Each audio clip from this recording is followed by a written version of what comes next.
បងប្អូនយើងស្មានតែភូហ្គោលតាមកាប៉ាទៅគឺពីងទឹករបស់បងប្អូនជាដើមភាគតិចនៅខាងខេត្តរតនគិរីបងប្អូនຕົកចោលទេណាហើយ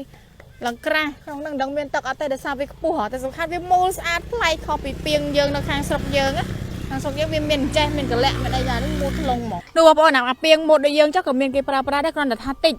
ជាងអាពីងម៉ូតមូលដូចមើលទៅដូចភូហ្គោលចឹងនោះខាងនោះក៏មានដែរនោះឃើញអត់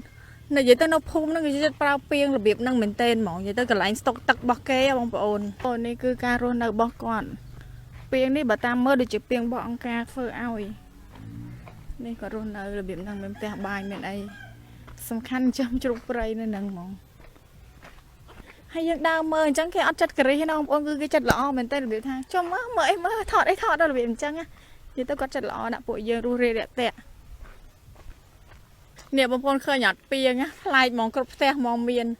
អាចប្រហែលជាគេដួសទឹកវីដងមុខតិចនឹងយកមកដាក់ផងក៏មិនដឹងអញ្ចឹងពីងនឹងផងដែរត្រូវបានបងប្អូនជនជាតិដើមភាគតិចចារាយគាត់ឲ្យឈ្មោះថាជាពីងយៈដែលស្ថិតនៅក្នុងភូមិពាក់ស្រុកអូយ៉ាដាវខេត្តរតនគិរីបងប្អូនគឺគេប្រើប្រាស់ចង់ទាំងអស់សូម្បីតែនៅសាលារៀនក៏គេប្រើប្រាស់ពីងយៈនឹងដែរព្រោះអីវាកាត់បន្ថយការទៅដួសទឹកបានច្រើនមែនទែនហ្មងតែថាគាត់អាចបូមទឹកដាក់ក្នុងពីងនឹងបានឬមួយក៏ពេលភ្លៀងមកគាត់អាចត្រងទឹកដាក់ក្នុងពីងយៈនឹងបានហើយវានៅបានយូរហើយវាក្រាស់វារឹងមាំអីចឹងណាបងប្អូនភាគច្រើនឃើញអត់នៅតាមផ្ទះគាត់មួយគឺមានពីងនឹងទាំងអស់ផ្ទះខ្លះមាន2ផ្ទះខ្លះមាន1ផ្ទះខ្លះមាន3អីអញ្ចឹងទៅបើតាមការសង្កេតមើលរបស់ខ្ញុំពីងនេះប្រហែលជាបានមកពីអង្គការបងប្អូនតែយកដឹងមកពីស្ថាប័នខាងណាទេអញ្ចឹងបើបងប្អូនអ្នកភូមិពាក់បានឃើញហើយជួយ comment ប្រាប់ខ្ញុំផងដោយសារតែឃើញធំទំនងហើយនៅខាងក្រោមគឺគេមានតជាតយោដើម្បីប្រហូរទឹកប្រើប្រាស់នៅខាងក្រោមឬមួយក៏ប្រើជាចណ្ដាលសម្រាប់ឡើងពីងនឹងដោយផ្ទាល់ព្រោះថាពីងនឹងខ្ពស់ហើយបងប្អូនអត់ដូចពីងយើងធម្មតាទេបើសិនជាយើងអត់ដាក់ចណ្ដាលឬមួយក៏អត់ដាក់តយោបន្ត